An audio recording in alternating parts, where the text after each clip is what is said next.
Most feedback we get is just terrible. Oh, great work! Try to make it pop. It's just bad. As a freelance designer and creative, feedback is a big part of my work. If the path to improving is feedback, but feedback hurts, we just won't want to improve. So I think we need a better way to guide feedback, to make sure it helps more than it hurts.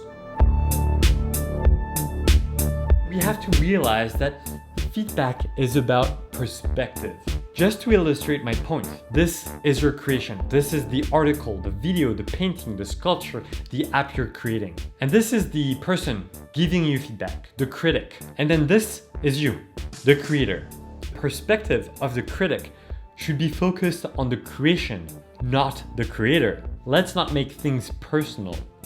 But as you can see, when we're creating something, we're really close to our work. We lack the distance and sense of perspective needed to improve our work. This is why we use feedback, right? And the critic will naturally have more perspective on our creation. We humans are constantly making judgments about things around us. Oh, that's good. That's bad. That's confusing. We first have an emotional reaction and then we make up a reason for that reaction. But when we give out feedback, we tend to suppress those initial reactions and jump straight into the ideas and reasons and theories for why something should be improved. This is a mistake, I think. We obstruct feedback by not revealing one crucial information: how we feel. But we shouldn't stop at these reactions.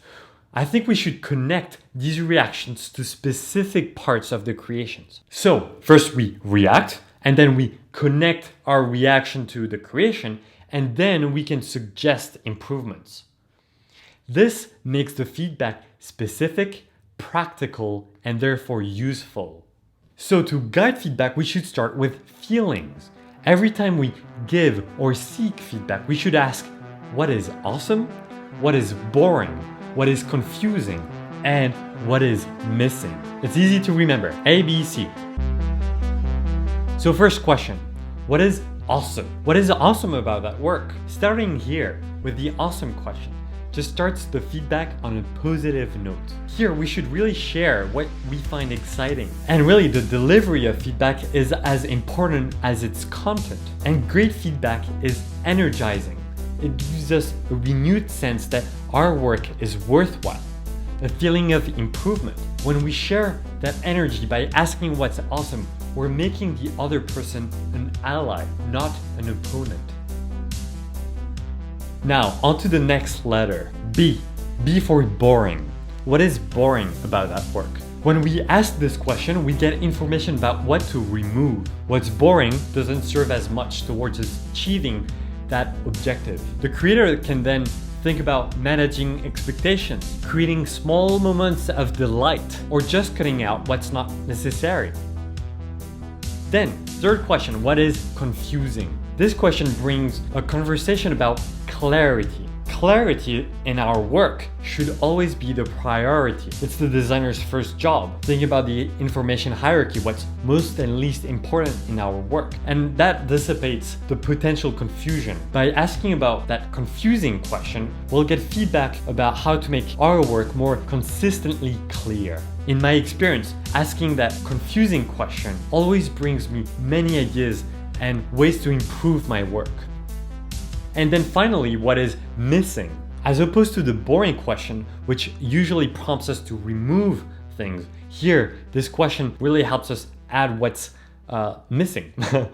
Ultimately, there are way more reactions or feelings that we can add. But in my experience, focusing on the awesome, boring, confusing, and missing reactions are great starting points. Finally, when we give or seek feedback, we should clarify what perspective we need, what level we need. Do we want zoomed in feedback, zoomed out feedback, or reframing feedback? Let me explain.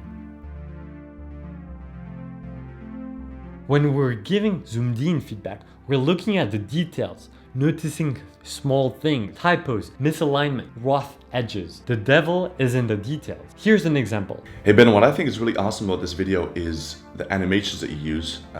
They really help illustrate the points you're making. And for example, the scaling down of the perspective font That was really cool.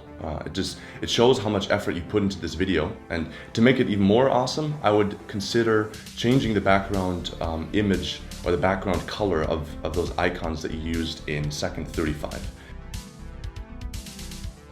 On the other hand, zoomed out feedback is the high-level perspective, looking at the broader context and overall direction. High level doesn't mean it should be vague. It can and should be as specific as the zoomed-in feedback. Here's another example. What could be considered a little bit confusing at the beginning is all the theory that you have, which is great by itself. I think it's important, however, to ensure it's not too much, not too long, and not too difficult to follow. So maybe you could add some examples to illustrate the theories and the points you're making, so it's very, very clear and very easy to understand.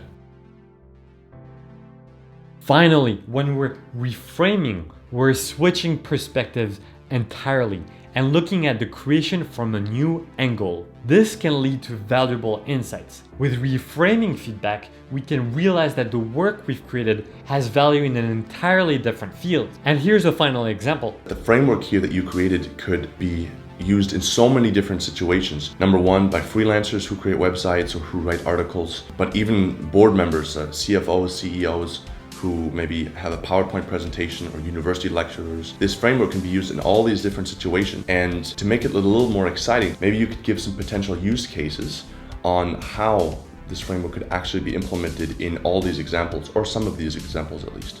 But I think we can go even further and become feedback masters. I think we should build a habit or set a reminder to give and seek feedback frequently, maybe once every few days or weeks. And there's just a ton of people you can ask feedback to.